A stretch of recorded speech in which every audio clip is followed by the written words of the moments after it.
Nesta manhã de sol, a professora Zulema Abram trouxe a equipe da Univesp TV até o Rádio Observatório de Atibaia, a 100 quilômetros de São Paulo. Astrônoma veterana, a argentina Zulema está radicada no Brasil há 35 anos. Atualmente, é professora do Instituto de Astronomia, Geofísica e Ciências Atmosféricas da USP.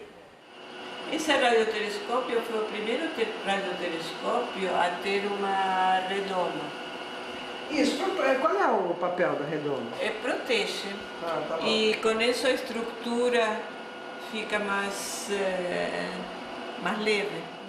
A antena do radiotelescópio está sob a abóboda branca. Este foi um instrumento muito útil para os astrônomos e astrofísicos brasileiros por 20 anos. Desde os anos 90, no entanto, foi perdendo importância. Outros aparelhos mais modernos permitem observações melhores e mais precisas. Radiotelescópio de precisão para ondas milimétricas, 7 milímetros. Diâmetro 13,7, que é redoma 23 metros de diâmetro, deve ser. Inaugurado em 20 de outubro de 73, pelo presidente do Banco Nacional de Desenvolvimento naquela época, Marcos Pereira Viana. Reitor da Universidade do Mackenzie, João Pedro de Carvalho Neto, diretor do CRAN, Pierre Kaufmann. O professor Kaufmann é um pioneiro da astronomia no Brasil. Hoje, o radiotelescópio não está mais sob a gestão do Mackenzie, está sob a gestão do Instituto Nacional de Pesquisas Espaciais. A professora Zulema utilizou muito este radiotelescópio. Fazia tempo que não vinha aqui. Para nos mostrar como um astrônomo observa o céu com esse instrumento, Zulema aponta a antena para um quasar perto de nós, que na conversa comigo ela vai chamar de fonte. Olha, aqui chegou o radiotelescópio, já lugar você viu que... Mas agora ele deve estar fazendo varreduras, ou não? Deixa eu ver. Chegou? E está fazendo... está oscilando. Então, esse aqui é o erro em elevação que eu tinha falado, tá?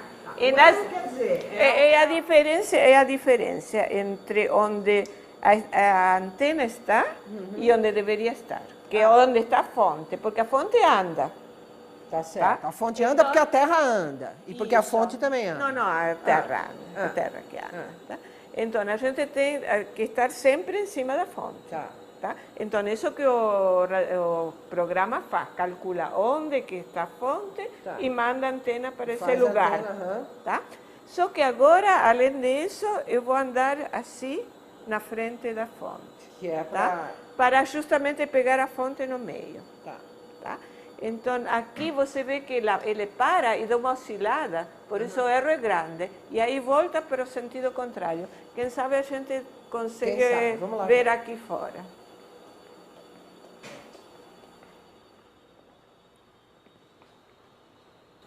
Parece parado. Mas parece porque é muito pequeno, é meio minuto de arco.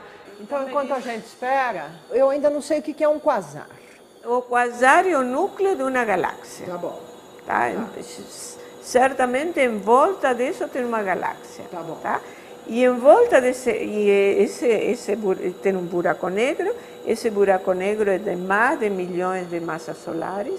Tá? Não é uma estrela que se transformou. É algo que não se sabe ainda como surgiu. Tá? Mas que em volta tem um disco de gás, que se chama o disco de acreção. Tá? E esse gás, em princípio, cai no buraco negro e parte dessa, digamos, da massa desse material que cai é transformada em radiação. Além de ter esse disco em torno, eles costumam ter jatos de matéria perpendiculares ao disco. Ou seja, de alguma forma, parte da matéria sai em forma de disco, de jato. Tá? Possivelmente devido à presença de campo magnético. Eles seguem as linhas do campo magnético e saem. Tá? Então, nessa frequência que a gente está vendo, possivelmente o que a gente está vendo é o jato. Tá? É a base do jato. E algumas dessas componentes que são injetadas com os jatos. Então, observar o quasar é observar o buraco negro. Certamente, certamente. Tá bom. De repente o núcleo ou é uma onda de choque ou emite uma certa quantidade de plasma a velocidades relativísticas, tá? O que a gente está vendo aqui é a emissão dos elétrons. Ou seja, na verdade você tem núcleos que a gente não observa e os elétrons que praticamente têm a velocidade da luz, muito próxima da velocidade da luz. Isso que é radiação síncrona. Isso. Então, isso que eles estão, essa emissão que a gente detecta. A gente, às vezes, observa um flare, isso aí é um flare, tá? Aí se aumenta a emissão, tá? Então, primeiro, geralmente, começa em raio-x, em óptica, em rádio acontece uns 6 meses depois. Por quê? Porque o núcleo era tão compacto que não deixava a radiação sair. Só depois que se expande isso que foi emitido, que a gente consegue ver. Então, essa diferença de tempo, por exemplo, é importante. A relação entre as intensidades em raio-x, raios gama e rádio é importante. Entendi. Então, tem uma série de coisas Quer dizer, o radiotelescópio oferece uma parte da informação disponível. Na verdade, tem que usar tudo que tem no espectro eletromagnético para poder fazer uma teoria do que realmente está acontecendo. Então, esses jatos emitem essas componentes e essas componentes vão se afastando. Sim. Só que isso a gente não sabe, nem com essas observações, nem com observações ópticas. A gente tem que fazer interferometria.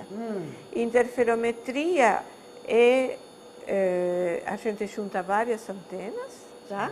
E então é como se a superfície fosse maior e o poder de resolução é inversamente proporcional à superfície. Quanto maior a superfície, mais estreito é o feixe. Tá? Então, existem vários interferômetros. Existe o VLA, agora estão construindo o ALMA, certo?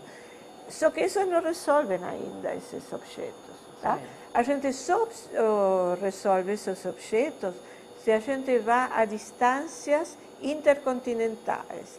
Então, a gente tem que observar? Tem que observar com radiotelescópios situados a milhares de quilômetros de distância para poder ter a resolução suficiente. Isso que se chama VLBI, interferometria de longa linha de base. Tá? E nós observamos em uma época aqui. Tá? O problema é que isso requer equipamentos que são muito custosos. Agora já está melhor, é mais fácil. Mas antigamente tinha fitas magnéticas, uma coisa realmente difícil de conseguir e muito cara. Mas a gente, em uma época, conseguiu emprestado e nós fizemos várias observações e isso foi importante porque o poder de resolução na direção norte-sul era importante. E não tinha, e não tinha no hemisfério sul nenhum radiotelescópio que pudesse ser utilizado. Então, nós fizemos. E com isso a gente consegue fazer mapas desses, resolver os jatos, tá? Ver que realmente são jatos, porque senão não sabe, e que eles têm essas componentes. E essas componentes, então, a gente mede qual é a velocidade que eles se afastam, e isso dá ideia. Se você quiser algo mais, eu posso dizer que essas velocidades de afastamento são maiores que a velocidade da luz. Professor! Não, só que isso é um efeito de projeção. Sim. Tá? Mas, inicialmente, quando foi detectado que era superior à velocidade da luz, foi aquela coisa. Todo mundo espantou. Mas a explicação é fácil. Se o jato está na direção muito próxima à linha divisada, por efeito de projeção, parece que é maior, mas na verdade não é maior. Mas, de fato, essas componentes, o movimento real é 0,99 da velocidade da luz, é quase a velocidade da luz. Tá? Então, são coisas relativísticas. Então a energia envolvida nessa região é enorme. É um buraco negro, tudo que seja buraco negro envolve energias muito grandes. Né? Tá bom. E então esses elétrons, justamente essas partículas, são aceleradas, possivelmente pelos campos magnéticos. Então, a observação ao longo do tempo conta o que está acontecendo. Exatamente, lá no porque passado, cada como vez... ela varia. Exatamente. Tá. Então, essa componente que se forma, ela vai se afastando e expandindo. Sei. Então, a intensidade da emissão vai caindo, etc, etc. Então, Tá. praticamente a gente pode, cada vez que teve uma dessas variações, a gente sabe que uma nova componente foi ejectada. Foi ejetada. Tá? E com isso é mais fácil de ver, porque esse VLBI não é todo dia que é feito, né? Então, com isso a gente consegue acompanhar e saber quando que aconteceu mesmo. Então, quando ele se aproxima da fonte, o radiotelescópio gira, tá? Essa é a corneta. Quando ela começa a ver a fonte, ela mede uma intensidade pequena, está aqui na borda. Tá. Quando ela passa pelo meio, ela mede a intensidade máxima e depois sai. Então, por isso que eu tenho certeza que aqui tem uma fonte. Senão, como é que eu saberia? De lá não sei o que tem. Exatamente. O radiotelescópio, tá? Faz 20 segundos nessa direção, depois 20 nessa. Tá bom. Esse aqui foram os últimos 20 segundos que ele observou. Entendi. Tá bom. Então você então vê. a radiação varia. Tudo isso aqui é ruído. Toda essa atmosfera é ruído do equipamento. E o ruído de fundo também está aí. Sim, mas o ruído de fundo... É desprezível. Isso aqui é temperatura em graus. Você não veria isso aí. 3 graus aqui você não vê. Então como é que aconteceu de ter detectado pela primeira vez a radiação de fundo quando nem estava procurando? O pessoal estava procurando. Para o astrônomo que olha o céu só com telescópios ópticos, o espaço entre galáxias e estrelas parece vazio. Mas não está. Em todas as direções do céu, o espaço está cheio de uma radiação muito fraca que vem dos confins do universo. É a radiação cósmica de fundo. Os cientistas que detectaram essa radiação pela primeira vez, em 1964, ganharam o Prêmio Nobel. Mas era mais uma corneta que era uma espécie de cachorro, tá? Porque, na verdade, você pega toda a radiação em uma área grande, não é pontual, a radiação de fundo está em todo lugar. Então, você pega todo o campo para subtrair todo o que não é radiação de fundo. Então, geralmente, essas têm dois detectores, duas cornetas, que observam em ângulos diferentes, tá? E o que se faz é a diferença entre elas, muito rápido para eliminar tudo que seja flutuação da atmosfera, ou se está fora da atmosfera, ou do equipamento, o ruído do equipamento, porque tudo isso, a atmosfera emite nessa frequência e essa é a temperatura que está nos instrumentos. Então, você tem que colocar todos esses instrumentos em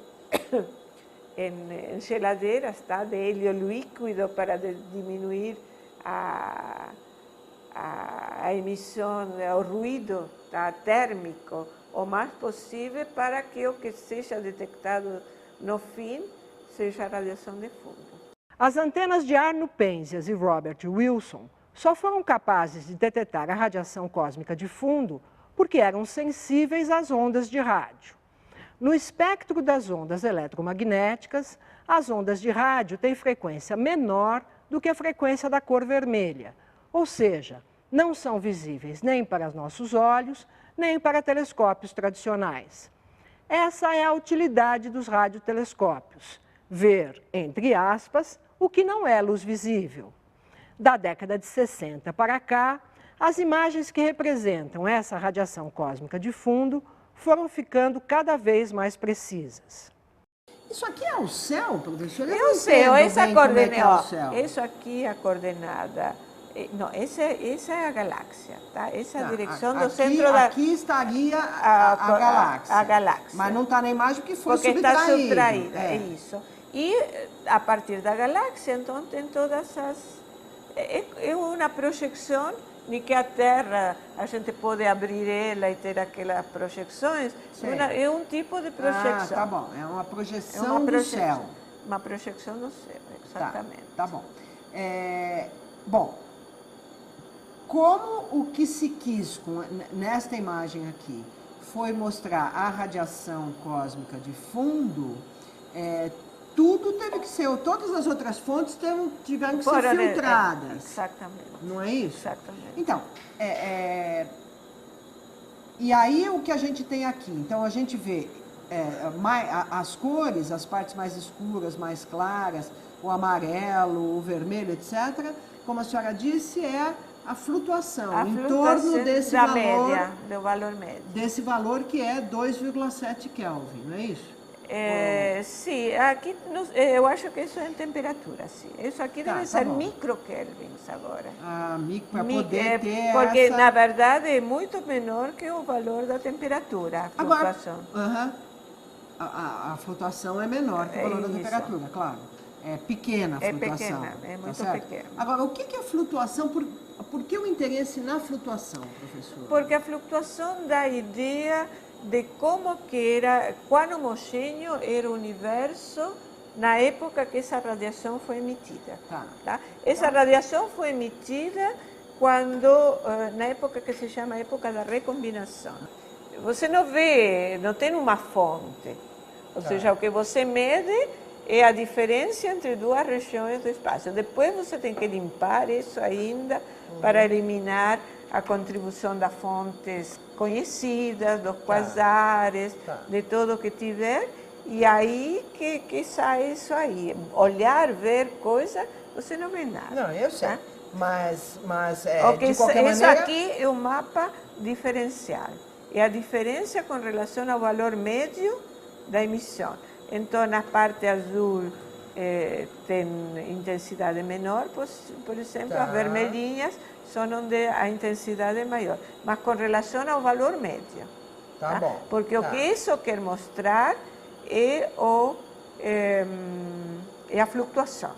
No início, então, se formou, como você sabe, o hélio, o hidrogênio, hélio, um pouco de lítio, berílio, essas coisas, e aí a densidade, como o universo está em expansão, a densidade começou a cair, então já não houve mais reações nucleares. Então aí se formou a matéria. Mas ainda estava muito quente, milhões de graus. Tá? Então tinha a matéria e sempre que tem matéria tem radiação. Tá bom. Tá? E isso estava em equilíbrio. Radiação é luz. Eletromagnética. Tá. Ondas eletromagnéticas, não é luz.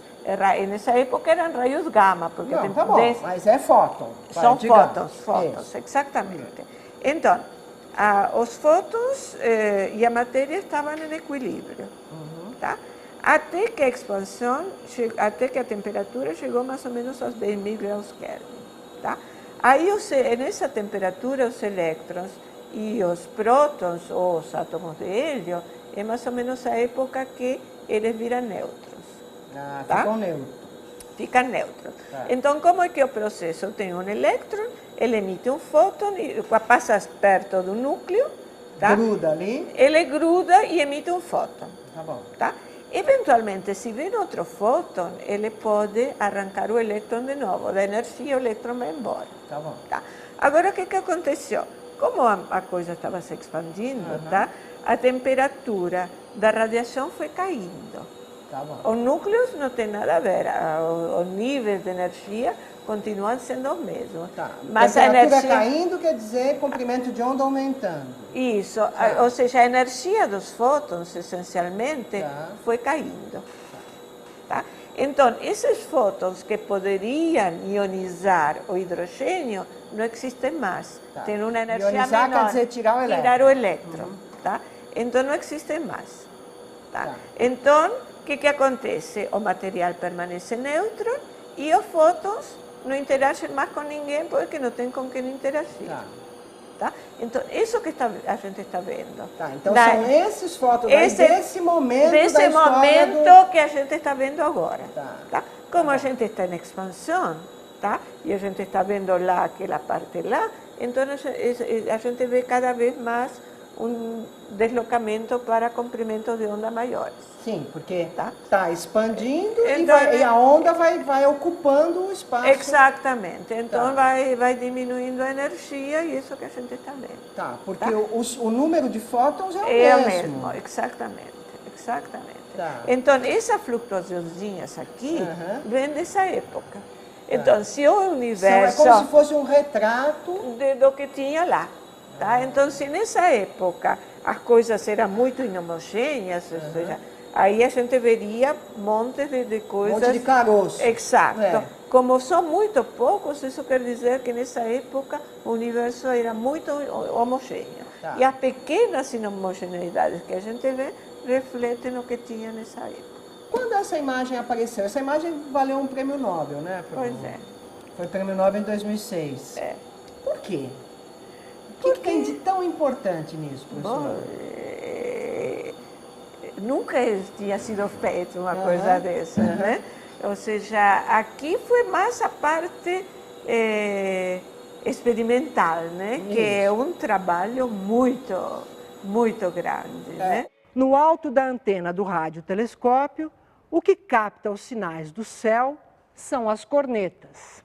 Então aqui é o coração do telescópio, não é Aqui é o coração, aqui é o front-end, né? Que o pessoal fala, né? Tá. Que vai receber todos os sinais dos planetas todos, Aham. chega na corneta, passa pelo mixer, aquele dourado do mixer tem um amplificador, Tá. o amplificador é esse chatinho atrás O ali. chatinho. Daí ele passa aqui,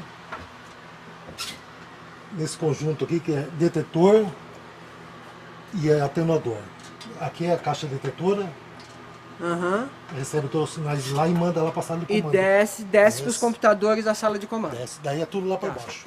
Aquilo que a gente viu, a ponta quadrada ali no meio da antena É uma corneta. é esse pedaço aqui, digamos. É, Isto aqui está para dentro daquele buraco. do prato. Isso. E essa é a parte eletrônica, não é muita Tá. coisa, tá? Então, para observar em outra outro frequência a comprimento de gente onda, troca isso aí. troca a corneta. Isso. Cada corneta capta sinais de um certo comprimento de onda, de uma certa frequência. A corneta que está captando o quasar é uma corneta para ondas de rádio de 7 milímetros de comprimento. Esse comprimento de onda, 7 milímetros, é bom para observar o quê, professor? Então, 7 milímetros e um pouco menos, Tá. até um pouco Tá. mais, Tá. um e pouco centímetros, tá? Em 1,3 centímetros tem uma linha de vapor de água, que é uma linha Maser. Maser, você sabe que é igual que laser, radiação estimulada. Então, as linhas são muito estreitas tá? E muito intensas. Tá. Tá? E justamente são linhas que se formam em regiões de formação de estrelas. Ah, que Estrelas bom. muito Sei. jovens, pertinho, tem esses masers de água. Tá. E nesse lugar aqui se descobriram os primeiros masers do hemisfério sul. Ah, Tá? tá bom. Isso nos anos 70, que era a época de ouro, que começavam a se descobrir as moléculas. Tá? Tá. E esses masers são variáveis, então tem um monte de estudos interessantes com relação a isso. E depois tem outra coisa que a gente observa na região de formação de estrelas, que também observa em rádio, e muitas vezes só em rádio, que são as regiões H2. Isso. São regiões de hidrogênio ionizado que emitem em ondas de rádio, porque os elétrons, quando eles estão livres, eles emitem radiação também. Tá. E a radiação, parte dessa radiação é ondas de rádio, especialmente ondas de rádio.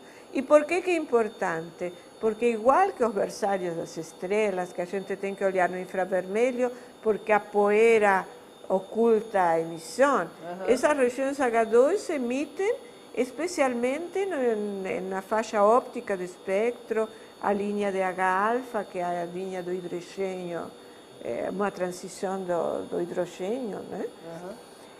Só que ela é absorvida pela poeira. Então, se a gente quer observar a distâncias maiores que uns 200.000 anos-luz ou coisas assim, a gente precisa recorrer ao rádio que não é absorvido pela poeira. Então, isso emite em ondas de rádio, tá? E existem catálogos de raios H2 que são os berçários de estrelas, porque a estrela, quando se forma, que ioniza, né?